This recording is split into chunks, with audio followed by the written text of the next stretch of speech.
आपको बतलाऊं,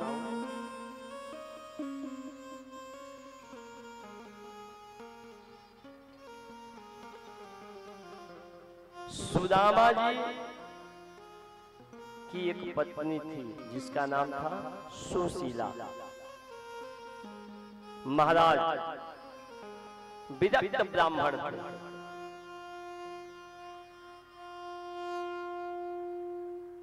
जीवन में केवल एक ही आधार था, क्या? भगवान कृष्ण को भजना, भगवान कृष्ण को ही श्रेष्ठ समझना। महाराज एक बात बतलाऊं आप लोगों को, एक राजा थे जो उत्तर देश के राजा के नाम से जाना जाता था। उत्तर देश के राजा होते हुए अपने राज्य का पालन करते थे।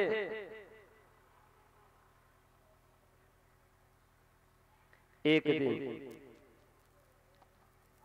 उत्तर देश के राजा ने मन में विचार किया कि दक्षिण देश के राजा के ऊपर आक्रमण किया जाए। महाराज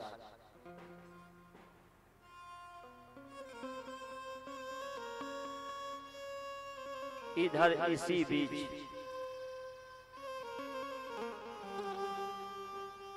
एक महात्मा मंदिर में जा पहुंचा और मंदिर में जैसे ही महात्मा पहुंचे,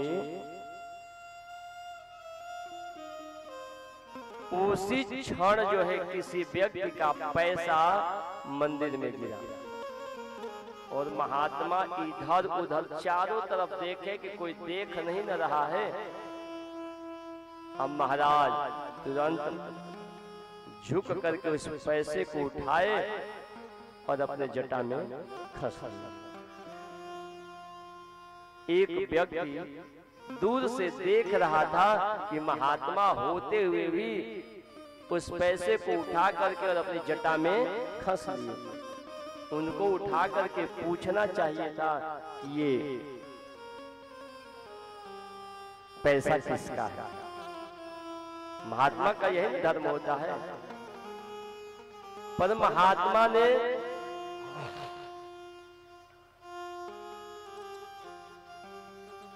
पूछा नहीं, अपने जटा में जब खस लिया तो उस व्यक्ति ने सोचा कि महात्मा है और फिर भी इनके अंदर महात्मा का गुण नहीं है, यह ठीक नहीं। महाराज कहा कि आज मैं देखूंगा कि यह महात्मा इस पैसे का क्या करते हैं। सोई महात्मा जब मंदिर से निकले, इसके मन में आया कि हो सकता है कि मंदिर के सामने बैठे हुए भिक्षुक भिखारियों को ये दे देंगे, पर भिक्षुक भिखारियों को भी नहीं देंगे। आगे बढ़े, कहा कि आज मैं पीछे लग करके देखूंगा कि इस पैसे को किसको दे रहे हैं या क्या कर रहे हैं। सोई जैसे ही सड़क पे महात्मा पहुंचे, उसी समय वह राजा उत्तर देश वाले, जिन्होंने मन में विचार कर लिया था कि दक्षिण देश के राजा के ऊपर मैं आक्रमण करूंगा,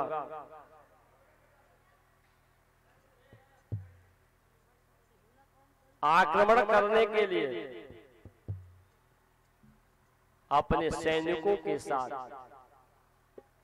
चले। महाराज लोग सैनिकों को देख करके और रोड को छोड़ करके हटने लगे। भगो भगो भगो भगो। महात्मा के कान में जब यह आवाज आई, भगो भगो, अरे क्यों भगो? लोगों ने कहा महाराज उत्तर देश के राजा आ रहे हैं, हट जाइए, नहीं तो किसी की सुनते नहीं है। मार्ग में जो पड़ जाता है उसको कुचल करके आगे बढ़ जाते हैं। महात्मा ने कहा कि तब तो मैं हटने वाला नहीं हूं। बीच सड़क पे महात्मा खड़े हो गए। सड़क पे खड़े होकर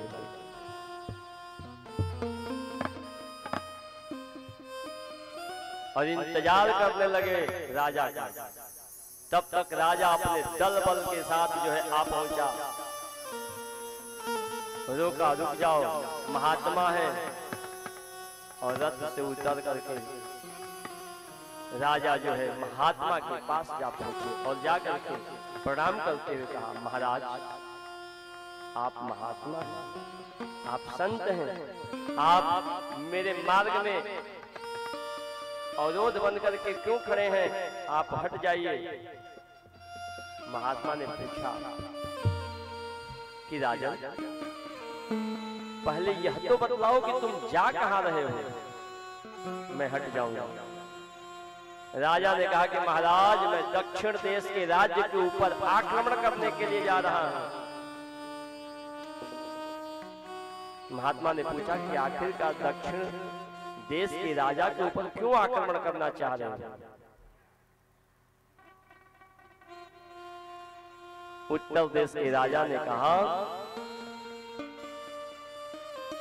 कि मैं दक्षिण देश के राज्य के ऊपर विजय प्राप्त करूंगा और विजय प्राप्त करके उसके राज्य को अपने राज्य में समाहित करूंगा। महात्मा ने कहा कि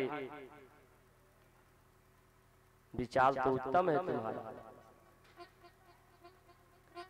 अपना हाथ सामने लाओ, मैं तुझे कुछ देना चाहता हूं। राजा मन में विचार किया कि संत महात्मा है, कुछ आशीर्वाद देंगे। हाथ सामने रख दिया। महाराज जटा में से उस पैसे को निकाला। महात्मा ने जिस पैसे को उन्होंने मंदिर में उठाया था और राजा के हाथ में रखते हुए कहा, राजन मैं तुम्हारे जैसे दरिद्र को ही ढूंढ रहा था, इसलिए मैं तुम्हें कुछ दे रहा। राजा ने कहा कि मैं राजा हूं और महात्मा मुझे दरिद्र कह रहे हैं। पूछा कि महाराज आप महात्मा होकर के ऐसे वाक्य क्यों कह रहे हैं। महात्मा ने कहा कि हे राजन, इस नौके को तुम स्वीकार कर लो, इस पैसे को तुम स्वीकार कर लो, तुम्हें इसकी जरूरत है। अरे जीवन में तुझ जैसा दरिद्र मैंने कभी नहीं देखा। राजा ने पूछा कि महाराज किस हिसाब से आप मुझे दरिद्र कह रहे हैं। महात्मा ने कहा कि महाराज दरिद्र वो नहीं जिसको सुबह शाम का भोजन न मिलता था, दरिद्र वो नहीं जिसके तन पे वस्त्र न हो, दरिद्र वो नहीं जिसके माथे पे पगड़ी न हो। अरे दरिद्र तो वो है कि सब कुछ होते हुए भी दूसरे के भाग को छीनने के लिए जो सदैव तत्पर है, चुराने के लिए तत्पर है, छीनने के लिए तत्पर है, वो सबसे बड़ा महादरिद्र होता है महाराज। होते हुए भी दूसरे के लेने की चिंता में जो लगा रहता है उसे दरिद्र कहते हैं। जिसके पास नहीं वो दरिद्र नहीं होता, वो गरीब होता है।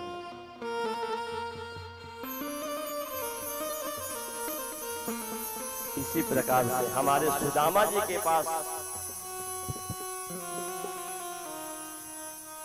खाने की कमी थी मगर दरिद्र नहीं थी। वो गरीब जरूर थे। महाराज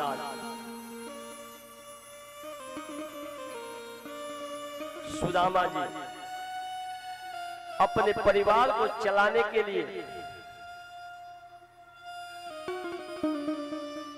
इधर उधर जाते, जो कुछ भी मिल जाता उसको स्वीकार करके और उसी में अपने जीवन को चलाते। महाराज एक दिन उनकी पत्नी सुशीला को इस बात का ज्ञान हुआ कि द्वारिकाधीश हमारे स्वामी के परम मित्र हैं। सुशीला ने अपने पति सुदामा जी से निवेदन किया कि स्वामी जी, क्या आपको अपने मित्र से मिलने की इच्छा नहीं होती? क्या आपको अपने मित्र की याद नहीं आती है? सुदामा जी ने कहा, क्या बतलाऊं, मिलने की याद तो हमेशा आती रहती है। हृदय में यह इच्छा प्रकट होती है कि मैं अपने मित्र से मिलूं, लेकिन हमारे धर्म शास्त्र में ऐसा कहा गया है कि अपने मित्र के घर, अपने रिश्तेदार के घर, अपने गुरु के घर खाली हाथ नहीं जाना चाहिए। इतना ही नहीं महाराज, अपने घर भी खाली हाथ नहीं आना चाहिए। यदि आप अपने घर से बाहर जा रहे हैं, एक छोटी सी ही वस्तु खरीदिए लेकर के आइए, टाफी ही खरीदिए लेकर के आइए, लेकिन खाली हाथ मत आइए। जब आप कुछ लेकर के जाएंगे अपने घर तो घर भरेगा, और नहीं तो हमेशा सब कुछ होते हुए भी समय से नहीं मिलेगा। महाराज सुदामा जी ने जब अपनी पत्नी से यह बात कही, सुदामा जी के वाक्यों को सुनकर सुशीला बोली कि बात तो ठीक कह रहे हैं, बिना कुछ लिए अपने मित्र के पास नहीं जाना चाहिए, गुरु के पास नहीं जाना चाहिए। आप इसी कारण नहीं जा रहे? सुदामा जी ने कहा, कैसे खाली हाथ चला जाए? सुशीला इधर उधर कई घरों में जाकर के और 2-4 मुट्ठी जो है टंडुल लेकर के और आई और सुदामा जी को जो है पोटली बना करके दी और कही,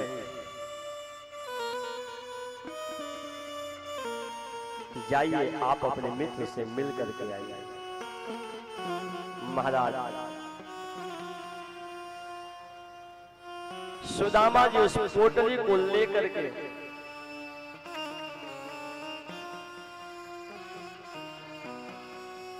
और अपने मित्र से मिलने के लिए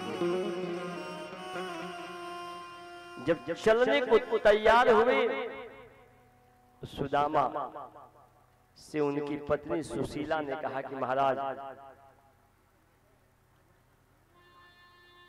आप जा रहे हैं तो द्वारिकाधीश से मेरी यह बात जरूर कह दीजिएगा। सुशीला ने कहना प्रारंभ किया,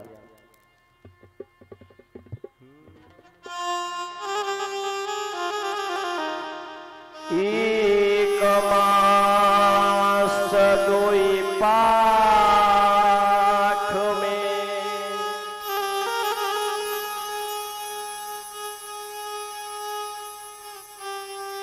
दोय एकादशी हो।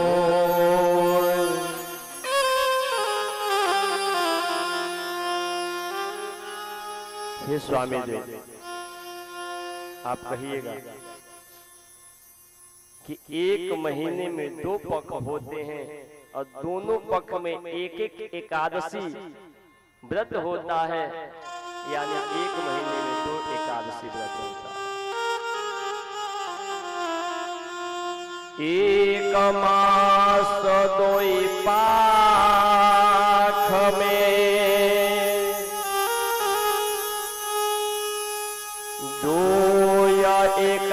एकादशी हो।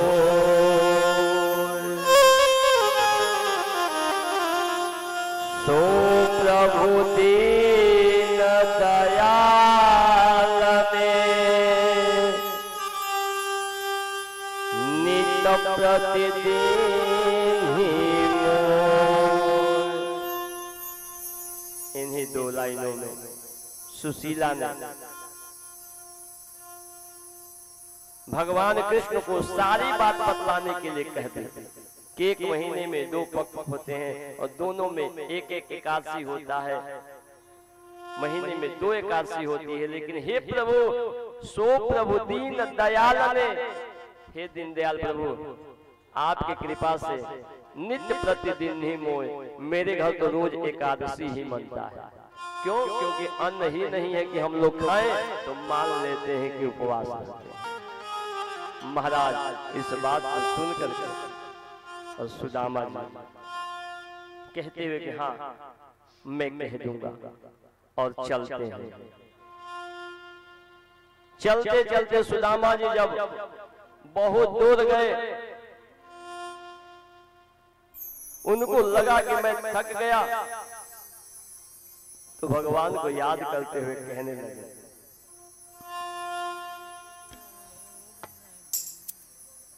कि हे प्रभु, कब तुम दर्शन दोगे? हे द्वारिकानाथ, कब तुम अपनाओगे? तुरंत सुदामा जी कह रहे हैं, 2 नगरे बड़ 2 नगरे, 2 नगरे बड़ 2 नगरे, कैसे आओ रे कन्हाई, कैसे आओ रे कन्हाई, कैसे आओ रे कन्हाई, कैसे आओ रे कन्हाई, तेरी द्वारिका नगरी बड़ 2 नगरी, 2 नगरी बड़ 2 नगरी।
भगवान को याद करते हुए और कह रहे हैं कि कैसे आऊं? हे द्वारिकानाथ, आपका द्वारिका कितना दूर है यह समझ में नहीं आ रहा। सुदामा जी कह रहे हैं, रात को आओ कान्हा डर मोह लागे, रात को आओ कान्हा डर मोह लागे, रात को आओ कान्हा डर मोह लागे, रात को आओ कान्हा डर मोह लागे, दिन को आओ तो दिन को आओ तो देखे सारे नगरी,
शरम मोह लागे, सखी संग आओ कान्हा डर मोह लागे, सखी संग आओ कान्हा शरम मोह लागे, सखी संग आओ कान्हा डर मोह लागे।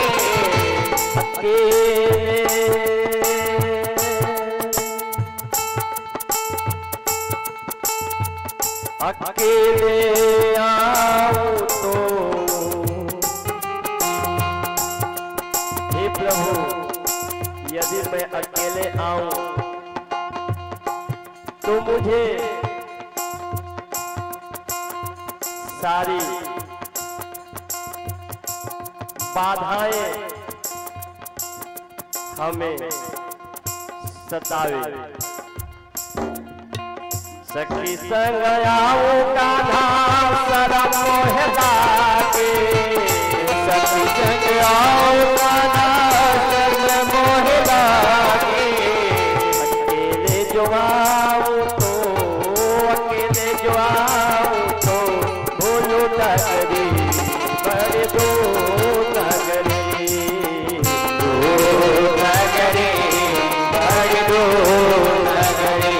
कैसे आओ रे कान्हाई, कैसे आओ रे कान्हाई, कैसे आओ रे कान्हाई, कैसे आओ रे कान्हाई। तेरी दरगाह नगरी दो नगरी बड़ी दो नगरी, दो नगरी बड़ी दो नगरी। आओ रे कान्हाई, कैसे आओ रे कान्हाई, कैसे आओ रे कान्हाई, कैसे आओ रे कान्हाई। तेरी दरगाह नगरी बड़ी दो नगरी, दो नगरी बड़ी दो नगरी।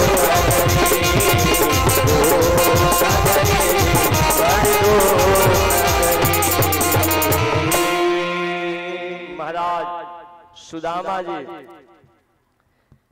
कहते कहते और एक छायादार वृक्ष के नीचे सो गए। भगवान ने अपनी कृपा से सुदामा जी को उठा करके द्वारिका में ले जा करके लेटा दिया। महाराज जब आंख खुली, पूछा सुदामा जी ने किसी से, भैया बताओ तो सही द्वारिका कितना दूर है। लोगों ने कहा महाराज द्वारिका दूर नहीं, आप द्वारिका में ही हैं। सुदामा जी ने मन में विचार किया कि मैं तो बहुत दूर था, यहाँ कैसे आ गया। मन में यह विचार कर ही रहे थे, तब तक पूछा कि बताओ वो कृष्ण कहाँ रहता है। इस बात को सुन करके द्वारिका वासी कहे कि अरे सुनो, वो कृष्ण नहीं, श्री श्री 1008 द्वारिकाधीश महाराज कहलाते हैं। हमारे महाराज के नाम को तुम इस प्रकार से ले रहे हो। सुदामा जी ने कहा हाँ हाँ वही वही वही। कहाँ रहते हैं? लोगों ने बताया कि जो सामने बड़ा सा महल दिखाई पड़ रहा है, उस महल में हमारे द्वारिकाधीश महाराज।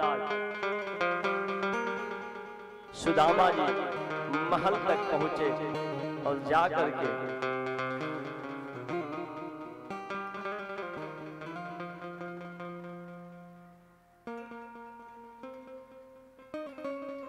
के द्वारपालों से निवेदन करते हैं, कह रहे हैं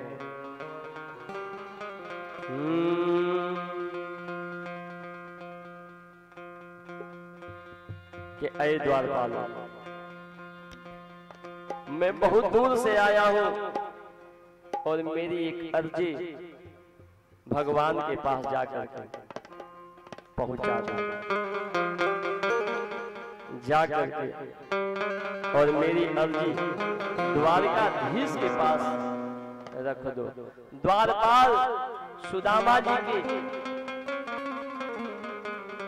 रूप को देख करके, उनके शरीर को देख करके और मन में विचार करते हैं कि है कौन, और अपनी अर्जी द्वारकाधीश के पास पहुंचाना चाहता।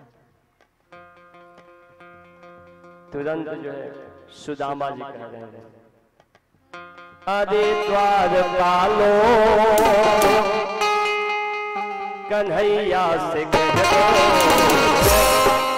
अरे द्वारपालो कन्हैया से कह दो, इधर पे सुदामा गरीब आ गया है, इधर पे सुदामा गरीब आ गया है, इधर पे सुदामा गरीब आ गया है, गरीब आ गया है। भटकते भटकते न जाने कहाँ से, भटकते भटकते न जाने कहाँ से, करीब आ गया है, तुम्हारे महल के करीब आ गया है। महाराज सुदामा जी द्वारपालों से कह रहे हैं कि जा करके कह दो कि कोई मिलने के लिए सुदामा नाम का गरीब आ पहुंचा है, वो भी भटकते भटकते, और ये भी जाकर के कह देना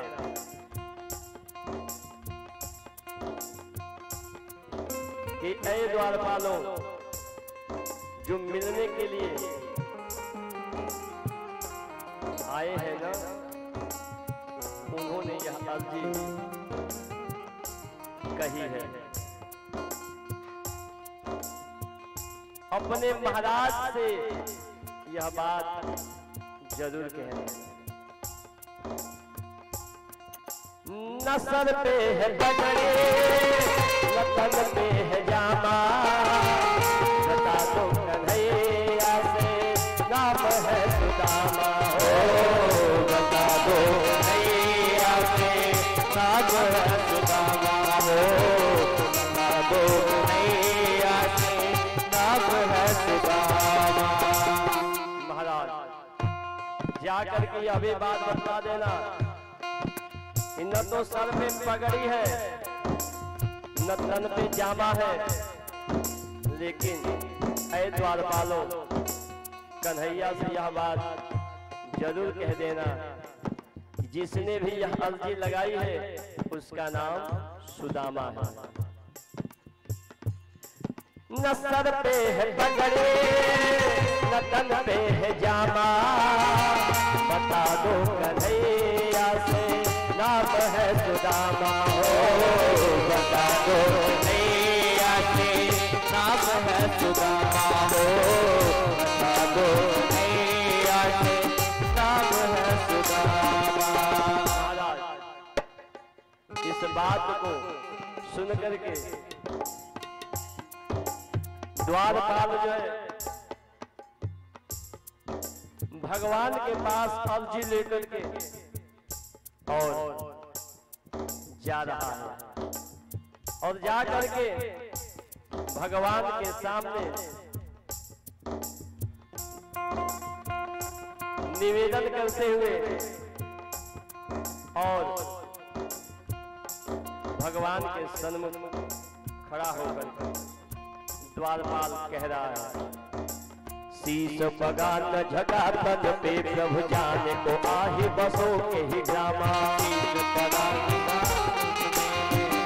को आही बसो के ही ग्रामा, मोटी पटी सी लगे लुपटे और पायो उपाहन के नहीं सामा, मोटी पटी सी लगे लुपटे और पायो उपाहन के नहीं सामा। महाराज के सामने जाकर के और द्वारपाल कह रहा है, कि महाराज एक व्यक्ति आए हैं और आपके पास अर्जी पहुंचाने के लिए निवेदन कर रहे थे, लेकिन महाराज क्या बताऊं, शीश पगा न झगा तन पे, सिर पे न तो पगड़ी है और न ही तन पे वस्त्र है। शीश पगा न झगा तन पे, प्रभु जाने को आही बसों के ही जामा। शीश पगी तटे जो बचे और काया महान के नहीं दामा। महाराज यही नहीं, धोती फटी सी लटी दुपट्टी, धोती फटी भी हुई है। क्या बतलाऊं महाराज, पाय उपाहन अर्थात पैरों में पहनने के लिए जूता चप्पल भी नहीं है। और क्या बतलाऊं महाराज, धोती फटी सी लटी दुपट्टी और पाय उपाहन के नहीं दामा। धोती फटी सी लटी दुपट्टी और नहीं दामा। द्वार खड़ो तुझ दुर्बल एक रहो, चक्षुषो वसुधा अभिरामा। द्वार खड़ो तुझ दुर्बल एक रहो, वसुधा अभिरामा। नहीं महाराज, लेकिन उन्होंने कहा है कि जा करके और महाराज से कह दो, क्या पूछत दीन दयाल को धाम बताव, दयापन नाम सुदामा। पूछत दीन दयाल को धाम बताव, दयापन नाम सुदामा। महाराज आपके विषय में वो पूछ रहे थे और कह रहे थे कि मैं उनका मित्र हूँ, और मित्र कहते हुए और तुरंत जो है कहे कि जा करके और मेरा नाम सुदामा बता देना। महाराज जैसे ही सुदामा नाम सुने, भगवान तुरंत मन में विचार किए कि क्या मेरा मित्र आ गया है मुझसे, और तुरंत सुनते ही दौड़े चले आए मोहन। सुनते ही दौड़े चले आए मोहन, लगाया गले से सुदामा को मोहन। लगाया गले से सुदामा को हुआ रुक्मिणी को हुआ ही अचंबा। हुआ रुक्मिणी को बड़ा ही अचंबा। अजीब आ गया कैसा, अजीब आ गया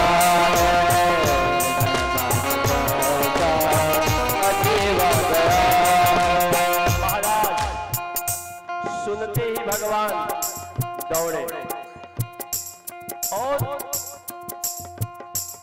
महल से बाहर जाकर के और सुदामा को गले से लगा लिया। भगवान को इस कदर दौड़ते हुए रुक्मिणी जी देख करके अचंभित हो गई कि आज तक प्रभु को इतनी जल्दी में कभी नहीं देखी।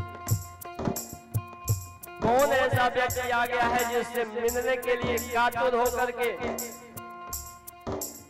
और दौड़ लगा दी, जिन्होंने अपना शुद्ध बुद्ध सब कुछ खो दिया। महाराज जा करके गले लगाया और गले लगा करके भगवान सुदामा जी को कहते हुए, ऐ मेरे मित्र आओ, और साथ लेकर के आया। और साथ आकर दोनों लोगों को जब बैठने की बात हुई तो भगवान ने सुदामा जी को अपने ही सिंहासन पे बिठा दिया।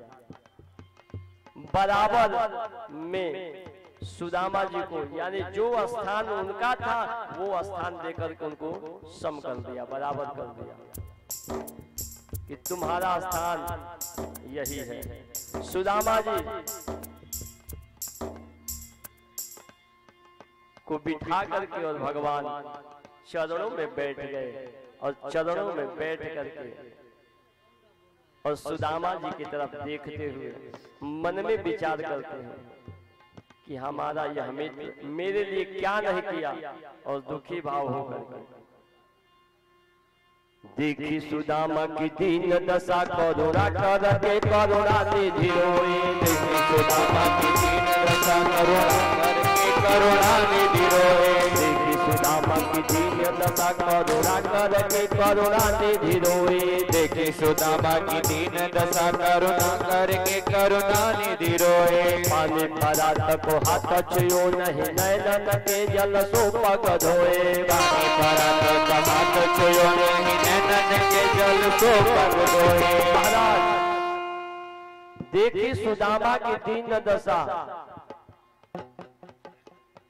करुणा करके करुणा निधि रोए। करुणा के सागर हमारे प्रभु सुदामा जी के इस अवस्था को देख करके और मन में विचार करते हैं कि मेरा मित्र इतने कष्टों को सहा पर मुझसे मिलने नहीं आया, इतने दिनों से कष्ट झेल रहा है लेकिन मेरे नाम को जपना नहीं छोड़ा। ऐसे विचार को मन में अपना करके और भगवान सुदामा जी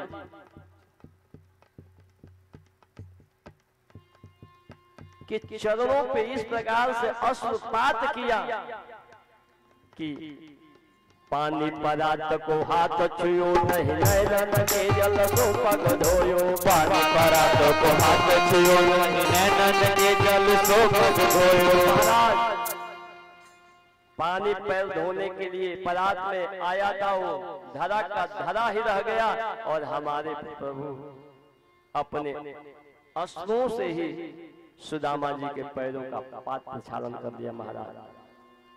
और पाद प्रक्षालन करते हुए कह रहे हैं, ढूंढा था तुमको हमने तो दर दरिया, ढूंढ रहे थे अब तो तुम्हें दो वाली था। ढूंढा है तुमको हमने तो दर दरिया, ढूंढ रहे थे अब तो तुम्हें दो वाली था।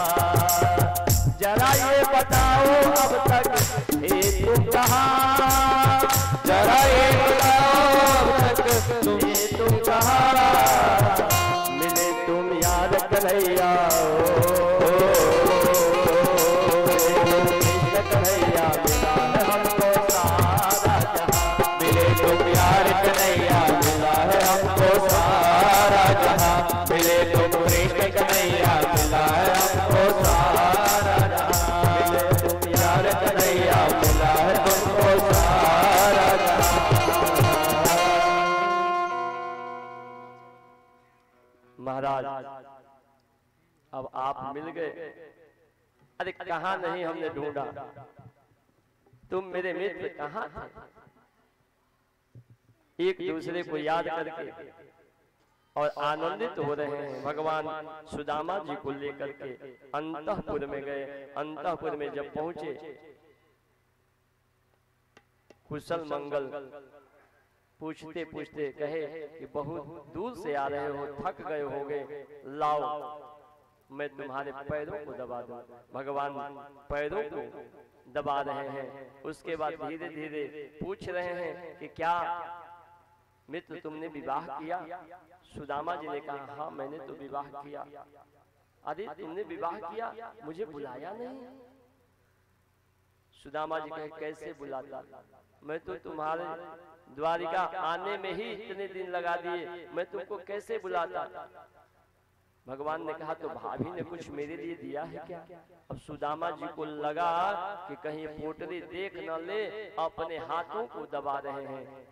कांख में जो पोटली वो चावल की रखे थे वो संकोच बस कैसे निकाले, अपने हाथ को दबा रहे हैं। भगवान ने कहा मेरी अरे पाँव के साथ साथ तुम्हारे हाथ भी दुख गए होंगे, लाओ तुम्हारे हाथों की सेवा कर दो। अब भगवान पाँव छोड़ करके हाथ की तरफ आए और जैसे ही हाथ पकड़े एक हाथ कांख में लगाकर और पोटली छीन ली। जब पोटली छीन ली महाराज, अरे वाह, ये भाभी ने मेरे लिए दिया है क्या?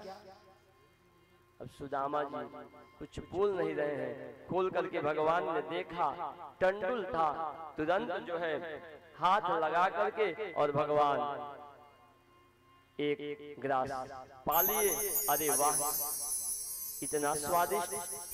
दूसरा लगाए, अरे वाह, कितना आनंद प्राप्त हो रहा है। जैसे ही तीसरा लगा करके खाना चाहे कि तुरंत रुक्मिणी जी आकर के हाथ रोक दी। अरे महाराज, ये चावल है, कच्चा अन्न खाने से पेट खराब हो जाता है, रहने दीजिए। भगवान समझ गए कि ये बचाना चाह रहे हैं, मैं सर्वस्व देना चाह रहा हूँ, ये बचाना चाह रही हैं। भगवान ने कहा अच्छा चलिए, आपके भी इस मनोरथ को मैं पूर्ण कर देता हूँ। भगवान रुक गए नहीं। सुदामा जी विश्राम किए। जब अगले दिन जाने की बात हुई, सुदामा जी ने कहा कि मित्र मैं जाऊं? भगवान ने कहा हाँ जाओ, आते रहना। सुदामा जी कहे कि एक बार भी ये नहीं कह रहा है कि कुछ लेकर के जाना। तो भगवान से कहे सुदामा जी कि क्या मैं जाऊं?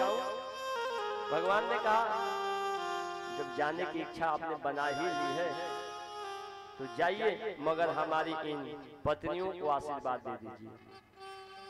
सुदामा जी के सामने रुक्मिणी जी आई, जाम्बवती जी आई, सत्यभामा जी आई। जब एक एक करके कई पत्नियां आई, सुदामा जी खुश रहो, आबाद रहो, मस्त रहो करते करते जब हाथ उठाते बांटे, जब 100-150 से ऊपर गए तो हाथ दुखने लगा। दी कितनी पत्नियां हैं? भगवान ने कहा 16,108 है। सुदामा जी ने कहा मैंने एक शादी क्या कर ली, तूने उलाहना दे दिया कि अपने विवाह में नहीं बुलाया। अरे तूने इतनी सारी विवाह किए, किसी में भी बुला लिए होते। भगवान ने कहा कि अब कैसे बतलाऊं कि मैंने विवाह कैसे कैसे किया है और किन परिस्थिति में किया है। किसी में बाराती तो किसी में घराती, किसी में बल तो किसी में पुत्र। अब तुमको कैसे मैं बुलाता? सुदामा जी ने कहा कि लाओ सब दिन को एक ही साथ में आशीर्वाद दे देता हूँ। सबको एक ही साथ सुदामा जी ने आशीर्वाद दे दिया। और आशीर्वाद दे करके जैसे ही आगे बढ़े, मन में सोच रहे हैं कि कुछ दिया नहीं, पत्नी क्या सोचेगी। तो तुरंत सुदामा जी पुनः कह रहे हैं कि कन्हैया मैं जाऊं? भगवान ने कहा भाई जाइए, आते रहिएगा, जाइए। मैं जाऊं? अरे आते रहिएगा, जाइए। सुदामा जी ने एक सीख दिया है, जब आपके घर कोई ब्राह्मण आचार्य आवे और जब बार बार आपसे कहे कि मैं जाऊं जाऊं जाऊं, तो समझ लीजिएगा कि दक्षिणा कहीं बाकी है, वो याद दिलाना चाह रहे हैं को दे दो। नहीं तो जब बार बार कहने की जरूरत क्या है, एक बार कहेंगे कि मैं जा रहा हूँ, गाड़ी उठाएंगे और चल जाएंगे। अब बार बार जाऊं, अब मैं चल रहा हूँ, अब मैं जाने वाला हूँ। बार बार जजमान से कहने का मतलब क्या? एक बार कहिए कि मैं जा रहा हूँ, झोला उठाइए चल दीजिए।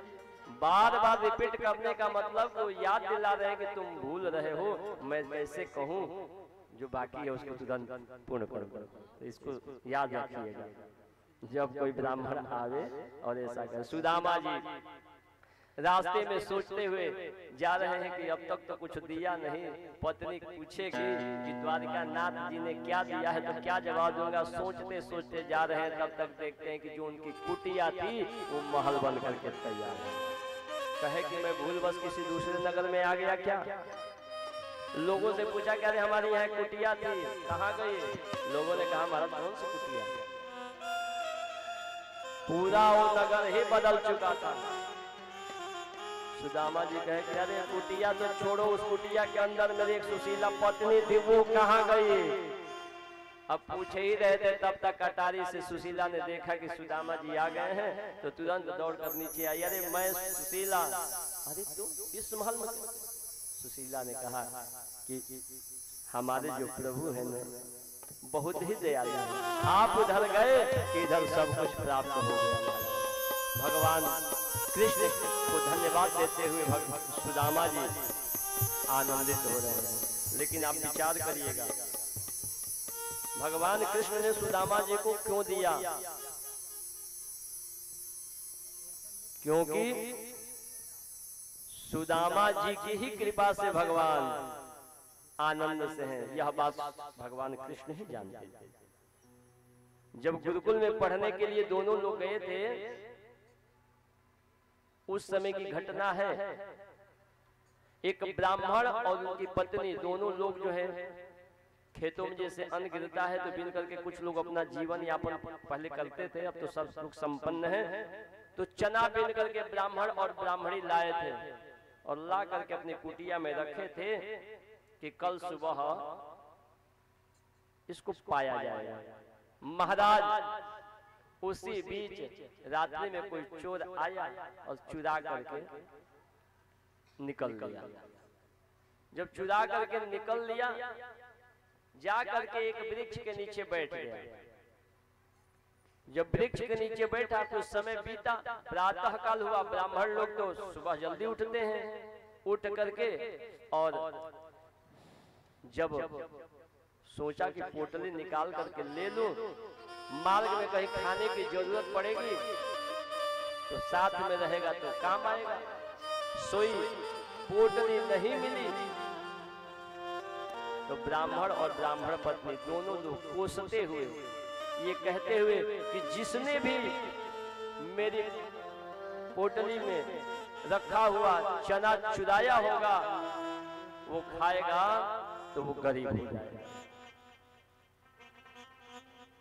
महाराज यह जो है जब कान में आवाज गई कि चना जो खाएगा वो गरीब हो जाएगा, और 1-2 बरस नहीं महाराज 7 जन्मों तक। विचार करिए, यह बात जिस चोर ने चुराया था वो सुन लिया था, पेड़ के नीचे बैठा था वो सुन लिया, और ब्राह्मण पत्नी उसी मार्ग से यह कहते हुए कोसते हुए जा रहे थे, तब तक सुन लिया। अब सोचा कि चना तो मैं ही चुराया हूं, कैसे इनको वापस करूं, ये भी ठीक नहीं है। तो चुपचाप मौन लगा करके रहा और उस चने की पोटली को ले जा करके अब मैं नहीं खाऊंगा, ऐसा कहते हुए संदीपनी जी के कुटिया में खस दिया। और जब संदीपनी जी के कुटिया में फंस दिया, संजोग ऐसा बना कि जब ये लोग जंगल में समिधा के लिए निकले, गुरु माता सोची कि ये लोग जंगल जा रहे हैं, भूख लगेगी तो कुछ खाएंगे। जैसे ही हाथ लगा करके और कुछ निकालने के लिए तत्पर हुई तो अपनी पोटली छोड़ करके उसी पोटली को उन्होंने पकड़ लिया जिसने चोर के द्वारा वो रखी गई थी, और वो पोटली उठा करके और सुदामा जी के हाथ पे रखते हुए कही लो ले जा करके और समिधा लेते वक्त यदि भूख लगे तो दोनों मिलकर के खा लेंगे। जैसे ही सुदामा जी उस पोटली को अपने हाथ पे लिए महाराज, उनको ज्ञात हो गया कि चने के अंदर तो ब्राह्मण और ब्राह्मण पत्नी का श्राप है, जो खाएगा उसका कल्याण नहीं होगा। कहे कि यदि हम लोग मिल बांट के खाएंगे तो दोनों के दोनों जाएंगे। इसलिए सुदामा जी इस बात को अपने हृदय में रख करके और जंगल में सारा चना अकेले खा गए, क्योंकि एक भी दाना कोई दूसरा खाएगा तो उसका अहित होगा, ये ठीक नहीं है। ऐसा सोच करके एक भी दाना भगवान कृष्ण को नहीं दिया और झूठ बोल दिया कि महाराज मैं चना नहीं खा रहा हूं, मैं दांत खटखटा रहा हूं। यह बात भगवान से भला कैसे छुप सकती थी? भगवान जानते थे कि वो चना यदि मैं भी खाता तो ब्राह्मण का जो श्राप है ना वो जलाने का काम करता है। महाराज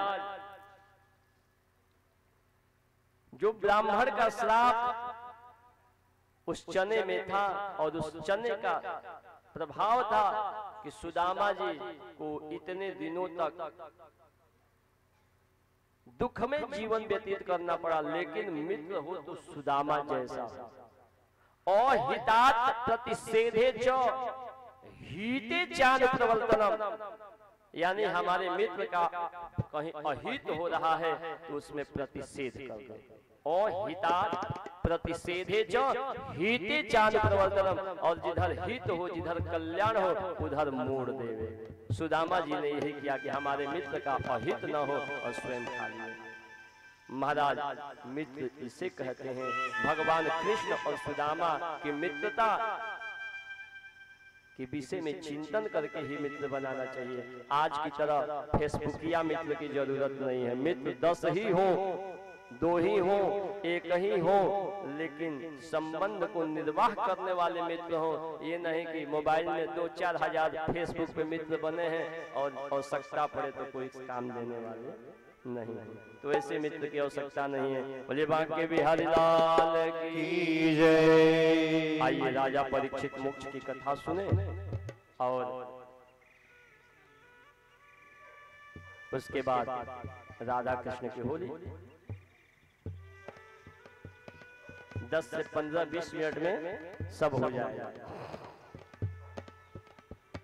महाराज, इतने दिनों से कथा मैं आपको श्रवण करा रहा हूं। दादाजी, इस कथा को ध्यान से सुनिएगा, क्योंकि न जाने इतने लोगों में मैं किससे पूछ दूं और उत्तर पूछूंगा इस कथा के बाद, और दक्षिणा लूंगा। 2 काम बाकी रह गया है, उत्तर पूछूंगा और दक्षिणा लूंगा। सबसे लूंगा दक्षिणा। इसलिए सब लोग बिना शोरगुल किए इस कथा को सुनिए, परीक्षित मोक्ष की कथा। महाराज,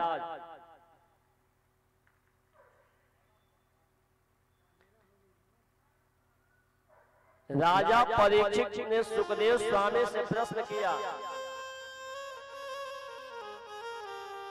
कि महाराज, आप जो कथा श्रवण करा रहे हैं मैं सुन रहा हूं, आनंद तो आ रहा है, लेकिन मेरे मन का संशय समाप्त नहीं हुआ।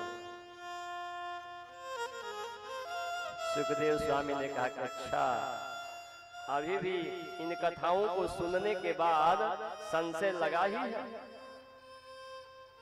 तो सुनो, मैं तुमको एक कथा श्रवण करा रहा हूं।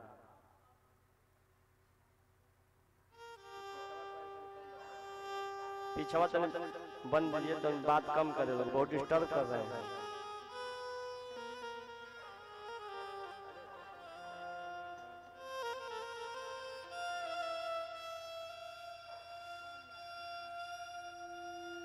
महाराज, कथा मंच पे बैठने पे ध्यान इधर उधर जाएगा, तो इसलिए सावधानी के साथ इस कथा को श्रवण करना, इसमें कहीं चूक ना हो। क्योंकि पहले दिन की कथा में मैंने बतलाया था कि श्रवण के भेदता के कारण फल में भेद हो जाता है। इसलिए आज अंत की कथा में भी मैं कह रहा हूं कि श्रवण में भेद न हो। राजा परीक्षित से सुखदेव स्वामी कह रहे हैं कि राजन, एक राजा थे। बोलो, मैंने क्या कहा? एक राजा थे। वो जंगल में शिकार खेलने के लिए गए। कहां गए? शिकार खेलने के लिए। और जैसे ही शिकार खेलने के लिए जंगल में पहुंचे महाराज, जोर से आंधी पानी आ गई। आ गई, जोर से आंधी पानी आ गई। महाराज, उनके सैनिक जो साथ गए थे सब तितर बितर हो गए, इधर उधर भाग गए। राजा उस बारिश में भीजने के कारण और तेज हवा चलने के कारण कांपने लगे। क्या हुआ? राजा कांपने लगा। जब राजा कांपने लगा, उसको लगा कि इस जंगल में मेरी सहायता प्रदान करने वाला कोई दिख नहीं रहा है, कहीं ऐसा न हो कि मेरा प्राणांत हो जाए। सोई तुरंत जो है स्थान ढूंढने लगा। क्या ढूंढने लगा? स्थान जहां पे मेरी सुरक्षा हो सके। एक दूर एक कुटिया दिखाई पड़ी और वो राजा वहां जा पहुंचा। कहां पहुंचा? कुटिया के समीप दादाजी। और कुटिया के दरवाजे पे खड़ा होकर के आवाज लगाया कि इस घर के अंदर, इस कुटिया के अंदर जो कोई भी व्यक्ति है बाहर आवे और मुझे थोड़ा शरण दे। उस कुटिया से एक व्यक्ति निकला, बोला कि मैं आपको शरण तो नहीं दे सकता। राजा ने कहा कि मैं अमुक देश का राजा हूं। अरे आज मेरे प्राण के ऊपर संकट आया है, सो मैं आश्रय मांग रहा हूं, आश्रय दे दो। उसने कहा कैसे आश्रय दे दो महाराज, ये मेरी छोटी सी कुटिया है और आप कह रहे हैं कि जबरदस्ती। अरे देखो मैं भींग गया हूं, थोड़ा सा तो दया करो। बार बार निवेदन करने के बाद उस व्यक्ति ने कहा, उस कुटिया के मालिक ने कहा कि देखो तुम अपने आप को राजा कह रहे हो और इस कुटिया में राजा के हिसाब से तो कोई सुविधा नहीं है, मैं कैसे रख दूं? इस कुटिया के अंदर तुम्हें क्या पता है, मल मूत्र ला करके मैं रखा हूं। इस जंगल में मरे हुए जानवरों के हड्डियों को ला करके और खंभा बनाया हूं, स्तंभ, और ऊपर से जो देख रहे हो ठटरी सा छाया हुआ, ये कोई और नहीं, मरे हुए जानवरों का छाल है, चमड़ा है, जिसे मैं आच्छादित किया हूं, ढका हूं। बीच में एक छोटा सा जगह है, वहीं में रहता हूं। अब तुम बताओ, यदि तुम रहोगे तो मुझे बाहर रहना पड़ेगा, बोलो मैं बाहर आ जाऊं, तुम इसमें रहोगे? राजा ने कहा देखो तुम तो अभी भींगे नहीं हो, मैं भींग गया हूं, मुझे जरूरत है रहने के लिए। उस व्यक्ति ने कहा कि पहले संकल्प करो कि इस कुटिया में एक रात पर्यंत ही मैं रहूंगा। बोला कि मैं राजा हूं, संकल्प करता हूं कि एक रात पर्यंत ही इसमें रहूंगा। सुबह सूर्योदय होने के 1 मिनट बाद तक मैं यहां नहीं रुकूंगा, अपने राज्य को चला जाऊंगा। संकल्प करके और अंदर प्रवेश किया महाराज। लेकिन जब सुबह हुआ, सूर्योदय हुआ, 1 मिनट कौन कहे महाराज, 1 घंटा, 2 घंटा, 3 घंटा, 4 घंटा, सूर्योदय के बीत जाने के बाद भी राजा नहीं निकला। व्यक्ति ने आवाज लगाया कि तुम संकल्प करके इसमें घुसे थे, आज के समय की तरह एग्रीमेंट, किसी को किराए पे जब मकान दिया जाता है तो एग्रीमेंट होता है ना, उसी प्रकार से एग्रीमेंट करके तुम घुसे थे कि सूर्योदय होने के बाद मैं निकल जाऊंगा, तुम निकलो। राजा बोला कि मैं नहीं निकलूंगा, ये मेरा घर है, मैं कैसे निकलूं? ये मेरा घर है, मैं कैसे निकलूं? अब आप लोग बताइए कि वो निकाल रहा है तो वो गलत है कि जो राजा नहीं निकल रहा है वो गलत है? आपको मैं कथा सुना रहा हूं 7 दिन से, अब इस प्रश्न का उत्तर बताइए। भाई जिसका घर है वो कह रहा है कि निकल जाओ, तो राजा को निकल जाना चाहिए कि नहीं निकल जाना चाहिए? निकल जाना चाहिए ना। मैं आपके यहाँ कथा करने आया हूँ, अब कहूँ कि जैबे नहीं करूंगा, आप ही के मकान में रहूंगा, तो मेरी गलती की आपकी गलती? मेरी गलती ना कि मैं आया हूँ 7 दिन के लिए और आजीवन के लिए इसी में आटा लगा लूं। गलती किसकी? राजा की कि जिस व्यक्ति की कुटिया है उसकी?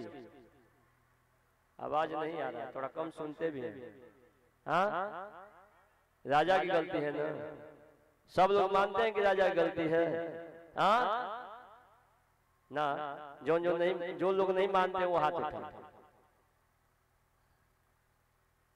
राजा की गलती नहीं है इसमें।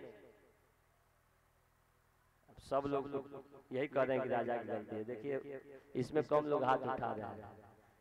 महाराज विचार करिए। इसीलिए तो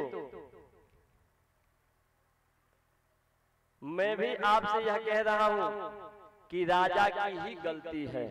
क्यों? क्योंकि जब उसने संकल्प किया है कि हमको इस स्थान को छोड़ करके और चला जाना चाहिए, तो उसे छोड़ करके चला जाना चाहिए। लेकिन है राजा परीक्षित, तुम भी वही गलती कर रहे हो। राजा परीक्षित को सुखदेव स्वामी ने समझाया कि वह राजा कोई और नहीं, वो राजा तुम हो। वो राजा कोई और नहीं, वो राजा तुम हो राजन। परीक्षित ने कहा कि महाराज मैं समझा नहीं।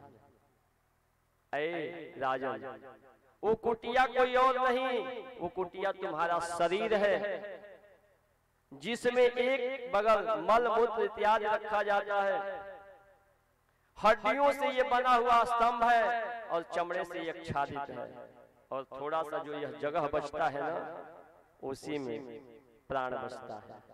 हे राजन, ऊपर से संकल्प करके हर कोई व्यक्ति आता है कि मैं जितने दिन के लिए जा रहा हूं उतने दिन तक ही रहूंगा, लेकिन चाहे उसका शरीर काम करे या न करे, फिर भी वो मरना नहीं चाहता।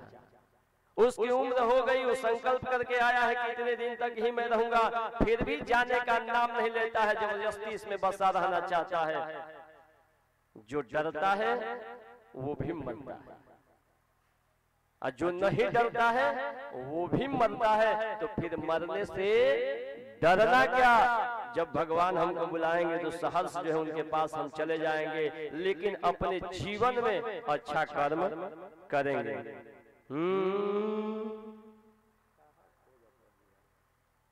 इसीलिए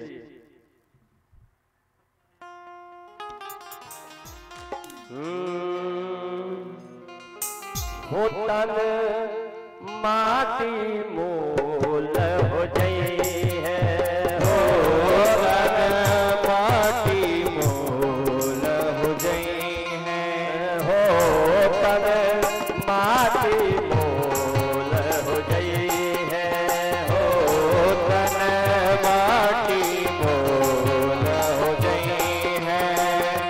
पाँच रतन से बनल पिंजरवा, पाँच रतन से बनल पिंजरवा, पाँच रतन से बनल पिंजरवा, पाँच रतन से बनल पिंजरवा, सुगरा चोरी पड़ई है, तब माटी मोल हो जाई है, ओ तब माटी मोल हो जाई है, ओ तब माटी मोल हो जाई है, ओ तब माटी मोल हो जाई है।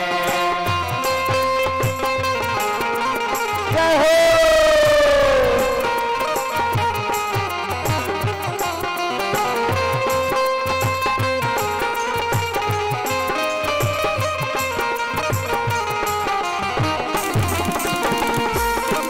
आज सबको ताली बजाना पड़ेगा।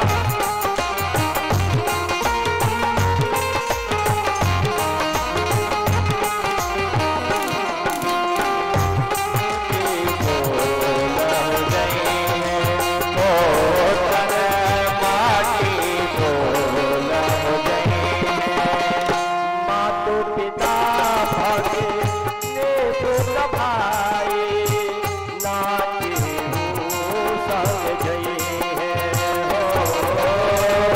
मात पिता पुत्र भाई, नाती संग जई है। उठाया तारे मालक जाना, सबकी हवे रह जई है, हो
परीक्षित को जब सुखदेव जी ने यह बात समझा दिया, इस तन पे अभिमान क्यों करते हो, यह तन माटी के मूल हो जाएगा,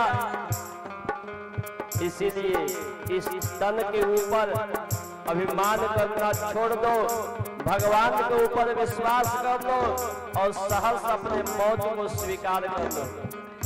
महाराज जैसे ही उन्होंने स्वीकार किया, उसी समय तक्षकनाग जो कि समीक पुत्र श्रृंगी ने श्राप दिया था, उस श्राप को पूर्ण करने के लिए आया और लघु रूप बना करके जैसे ही डसने के लिए पहुंचा, उसके पहले ही राजा परीक्षित जो है परम धाम को सिधार गए।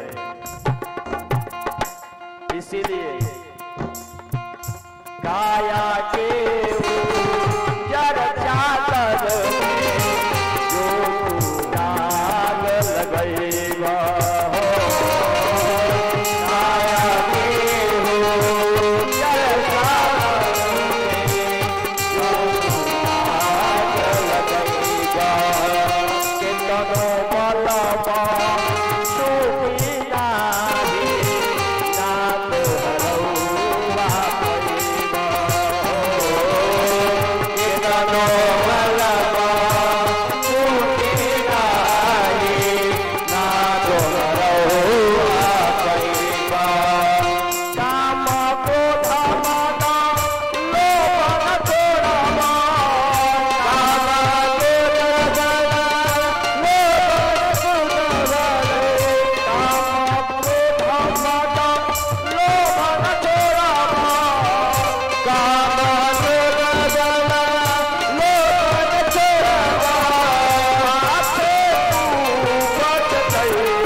परम धाम को चले गए।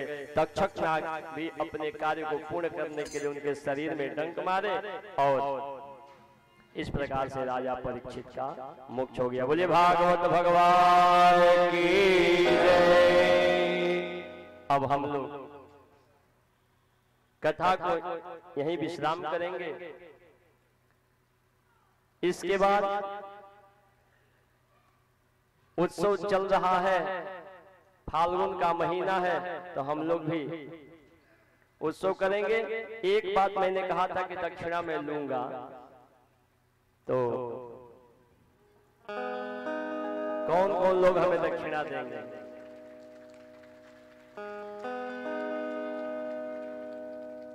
मैं दक्षिणा अब मांगने जा रहा हूं। सब लोग सहर्ष दक्षिणा देंगे ना? भगवान ने कोई कमी नहीं दिया, इसलिए हालांकि दक्षिणा मांग करके लेना उचित नहीं है, लेकिन मांगूंगा। क्यों? क्योंकि कथा सुनाया हूं। हाथ उठाइए दक्षिणा देने के लिए कितने लोग तैयार हैं? जो मांगूंगा वो दे देंगे, जो मांगूंगा वो देना है। माता जी लोग सोच रही कहीं हमारा घर में द्वारे में पंडित जी मत मांगे, अरे डराई मत, दक्षिणा दक्षिणे लेखा मंगाई। कौन कौन लोग देंगे? जो मांगेंगे वो। तो हमारी दक्षिणा आप सुन लीजिए। हमारी दक्षिणा है कि 7 दिनों के अंदर जो मैंने किसी जाति नाम वाचक या किसी व्यक्ति विशेष के ऊपर कोई प्रसंग बस कथा मैंने कह दिया हो, या इन 7 दिनों के अंदर मेरे कहने से किसी को कोई ठेस पहुंच गया हो, और जो बोलता है वही गलत बोलता है, जो चलता है वही गिरता है, तो जो चलेगा नहीं वो गिरेगा क्या, जो बोलेगा नहीं वो गलत बोलेगा क्या। इसलिए यदि मेरे बोलने से यदि किसी को कोई गलत समझ में आ गया हो या मेरे द्वारा गलत बोल दिया गया हो, तो उन गलतियों को वापस कर देना है मुझे, और जो आप लोगों को अच्छा लगा है वही अपने घर लेकर के जाना है, यही दक्षिणा है। और बाकी तो आप लोगों को जो मर्जी है वो करते रहेंगे। बोले बाके बिहारी लाल की जय। आइए इस फागुन के महीने में हम लोग पुष्प के होली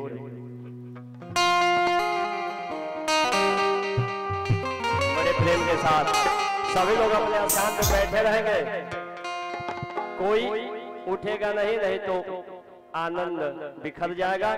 दूर से ही लोग रहेंगे, और जिनको कुछ चढ़ाना होगा भागवत जी की कथा में अपने श्रद्धा से पत्रम पुष्पम फलम तोयम जेमे भक्त्या प्रक्षति, जो जिनको पैसा वस्त्र अन्न जो कुछ भी चढ़ाना होगा वो ये सब हो जाने के बाद चढ़ाएंगे और चढ़ा करके प्रसाद लेकर के जाएंगे। आज के ही दिन थोड़ा विलंब हो रहा है, इसलिए क्षमा प्रार्थी भी हूँ। आइए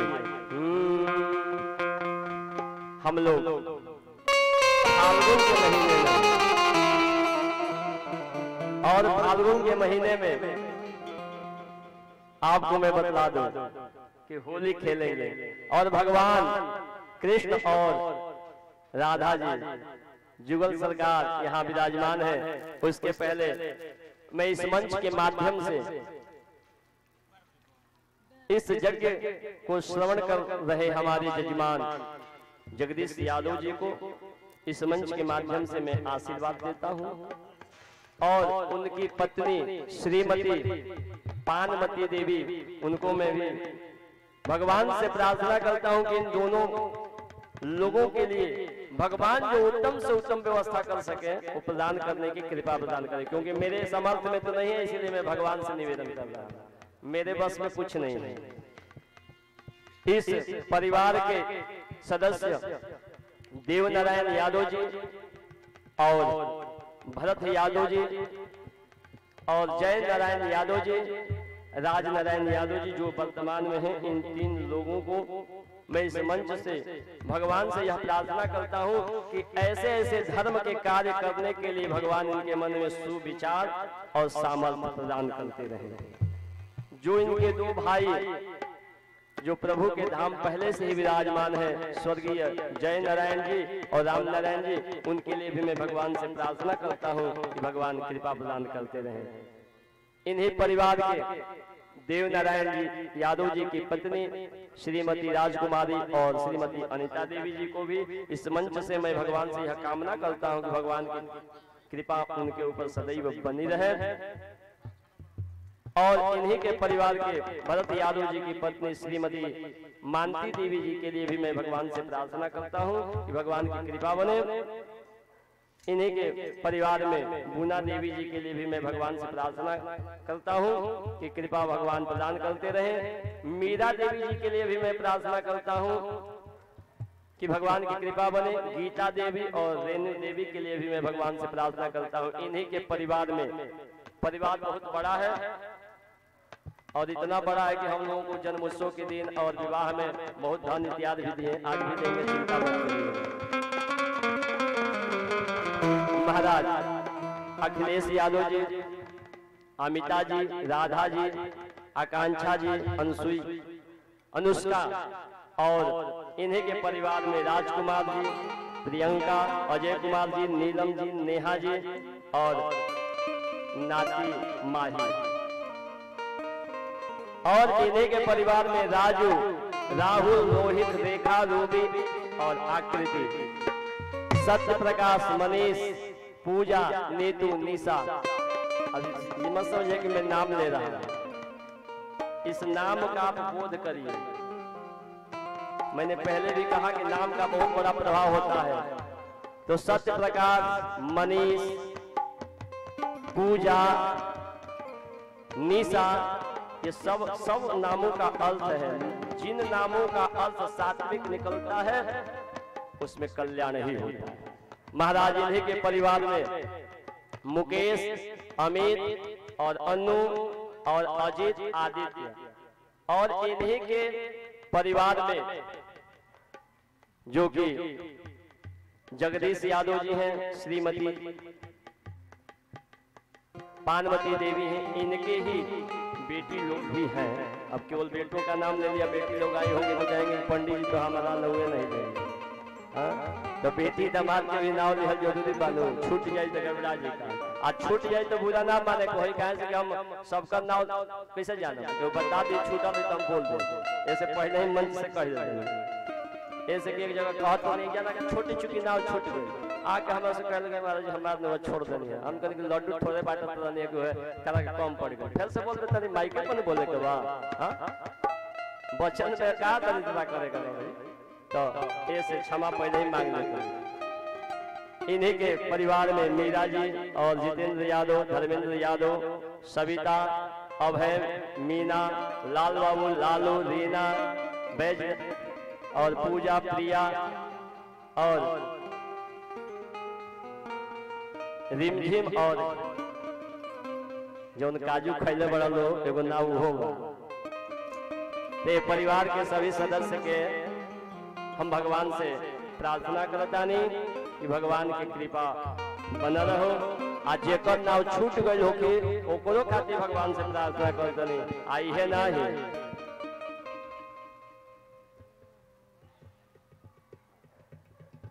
लिस्ट अभी आवत नंबर लगा,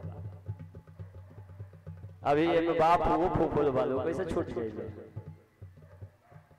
भजन में सोहर में गवाई बा फूफा फूफा के सबका नाव लिहल गया। इस परिवार में जो भी छूट गया हो उनका भी नाम है, और रिश्तेदारों में जो इन्हीं जजमान जी के संबंध से हैं श्रीमती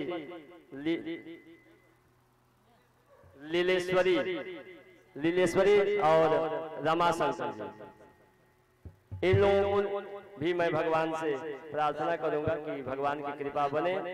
इन्हीं के परिवार में श्री बिहारी जी और श्री शिव जी और श्री बलवंत। और यदि कोई छूट गया होगा तो मैं एक ही साथ, जैसे आज की कथा में सुदामा जी ने सबरी को एक साथ, सबरी मतलब एक साथ सभी भगवान की पत्नियों को आशीर्वाद दिया, इसीलिए मैं सबको एक साथ इस पंडाल में कथा सुन करके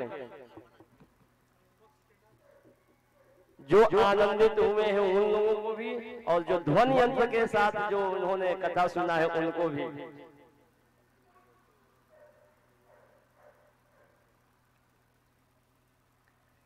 और जो ध्वनि यंत्र से कथा पान किए हैं उनके लिए भी मैं भगवान से प्रार्थना करता हूं कि भगवान हमको भी कुछ ज्ञान दें, क्योंकि हमारे पास कुछ है नहीं महाराज, दो चार शब्द जानता हूं इसी पे आप लोगों को सुनाता हूं। और आप लोग जैसे इतने महान श्रोता हैं कि हम जैसे वक्ता को बुला करके और आप लोग इतने प्रेम के साथ श्रवण कर रहे हैं, तो आप लोगों ने इतना किया है तो मैं आप लोगों को भी श्रेष्ठ समझ करके, श्रोता समझ करके, क्योंकि वक्ता तभी बोल सकता है, वक्ता तभी बोल सकता है जबकि श्रोता बैठे हो। अब महाराज जी खूबे विद्वान हो सब टेंट में केहू बैठल ना रहे तो टेंट के पाया के कथा ना सुनाओ जाइए, टेंट के पाया के कथा ना सुनाओ जाइए, श्रोता जब होते हैं तभी वक्ता कुछ बोल पाते हैं। सो इसलिए आप लोग यहाँ समय दिए, इसके लिए सबको आशीर्वाद, धन्यवाद। और यहाँ पे जितने लोग बैठे हैं इस द्वारपालक लोगों के निवेदन और आग्रह से मैं इस ध्वनि यंत्र से घोषणा कर रहा हूं कि कल यज्ञ का भंडारा है, जितने लोग बैठे हैं कथा सुनने के लिए, कार्ड पहुंचा हो तब भी, नहीं पहुंचा हो तब भी, बिना सोचे समझे आकर के प्रसाद ग्रहण कल करेंगे। जिनके पास समय नहीं होगा उसके लिए कोई बात नहीं, लेकिन ये सोच करके कि नहीं केवल महाराज जी कहे तो इन लोगों के सामने कर रहा हूँ, उनके कहने के अनुसार ही मैं आपकी यहाँ घोषणा कर रहा हूँ। प्रसाद पाइएगा और खूब आनंद से रहिएगा। आइए हम लोग होली खेलें।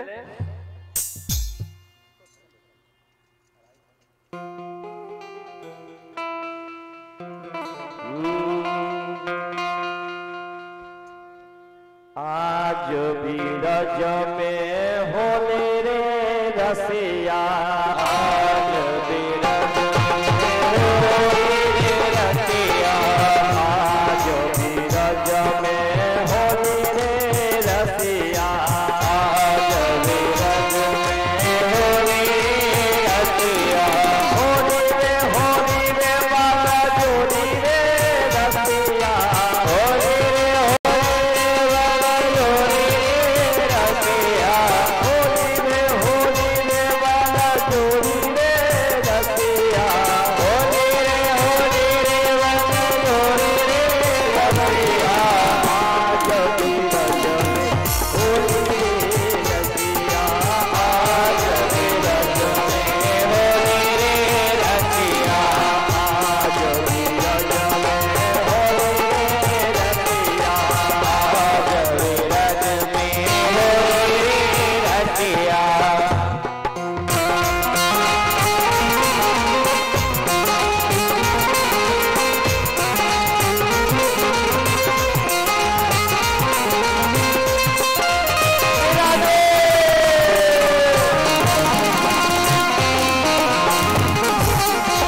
ब्रज में ही विराजमान है, वो भगवान के धाम में ही है।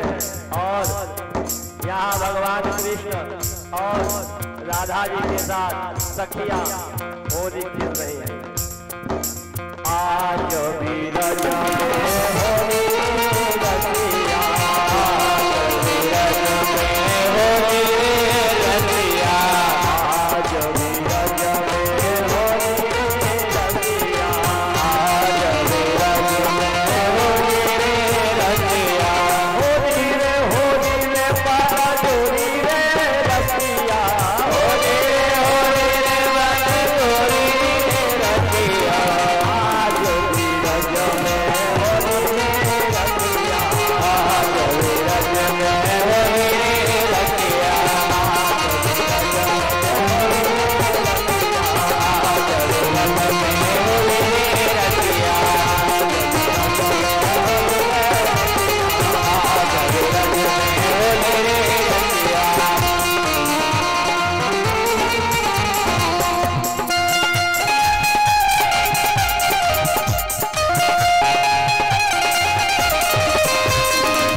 होली खेला।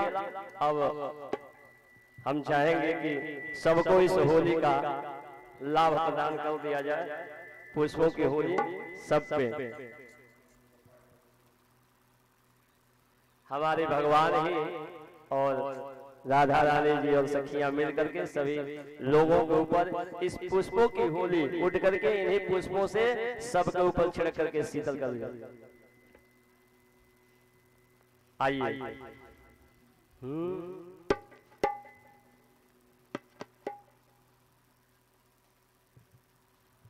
हाँ लेकर के जाइए और सभी लोगों के बीच से रास्ता छोड़ दीजिए और सबके ऊपर छिड़क दीजिए और बीच से ही आना है, चारों तरफ नहीं जाना है। आप जाइएगा सीधा और सीधा।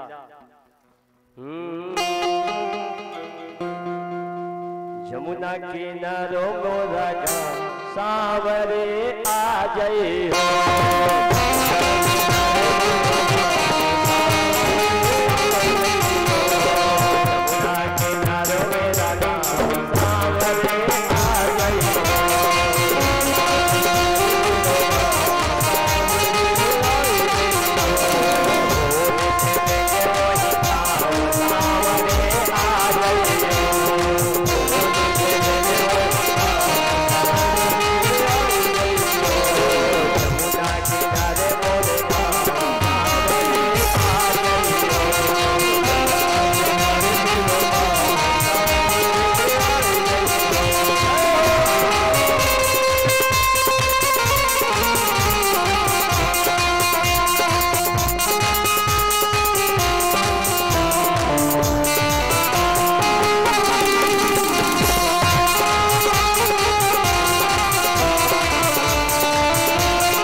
सबको एक तो फागुन का महीना और होली का समय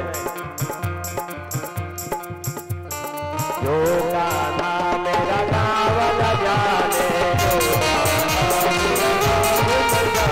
मेरा गाँव न जाने मेरा गाँव न जाने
बोले भागवत भगवान की सरकार की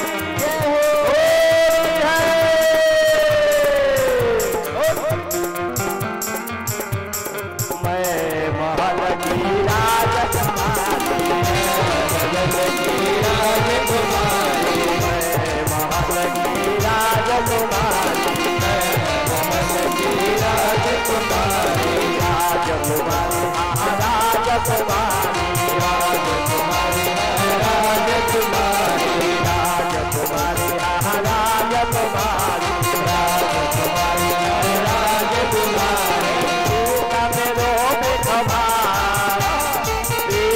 मेरो बेखबा सामने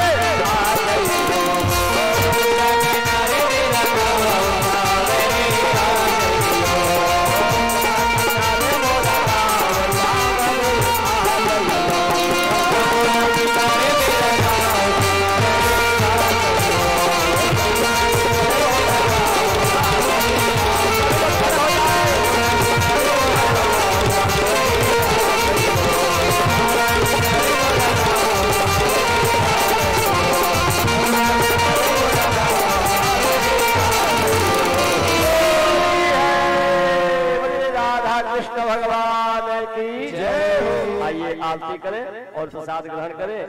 जिनको कुछ चढ़ावा चढ़ाना होगा वो आकर के चढ़ाएंगे भी और आरती और प्रसाद लेकर के अपने घर को प्रस्थान करेंगे।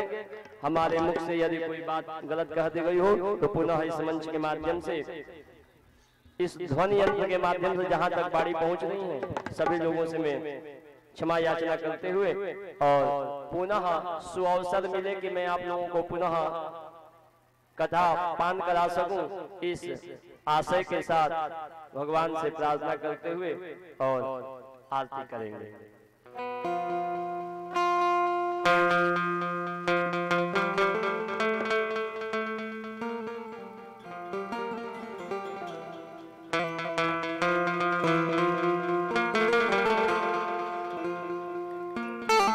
नीचे से ही आरती करा देंगे तो सभी लोगों को 4 बार दिखा करके नीचे चले जाइएगा। बाबा कोई नहीं, 4 बार दिखा करके, ताकि जिनको भी इच्छा होगी अब स्नान हो जाएगा, इसलिए सब जिनको इच्छा होगा वो आरती ले लेंगे।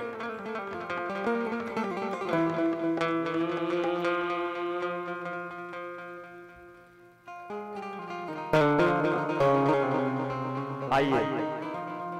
हरि ओम चंद्रमा मनसो जात सचोरो सूर्यो अजायत श्रोत्राग्वायुश्च प्राणस्य मुखादग्निरजायत।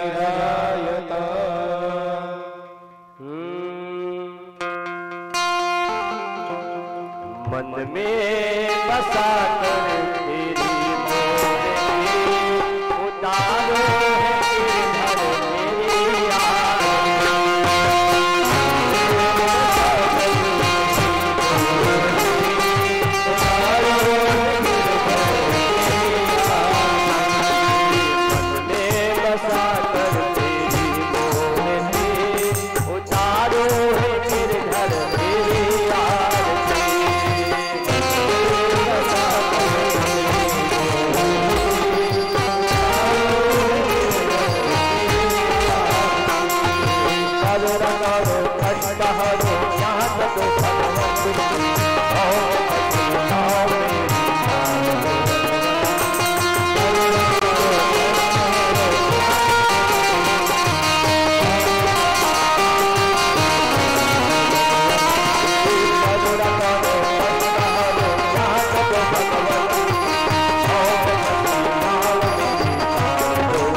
हारम सदावसंतं हृदयारविन्दे भूम्भुवा सहितं नमामि जलेन शीतलकर्णं पुष्पैः देवादिवन्दनम्। जिनको आज सुदामा जी का टंडुल प्रसाद में लेना होगा वो रुके रहेंगे, क्योंकि सुदामा जी का प्रसाद 7वें दिन सुदामा के टंडुल का प्रसाद मैं दूंगा। इसलिए आइए, इस कथा में आने से, जाने से, उठने से, बैठने से, बोलने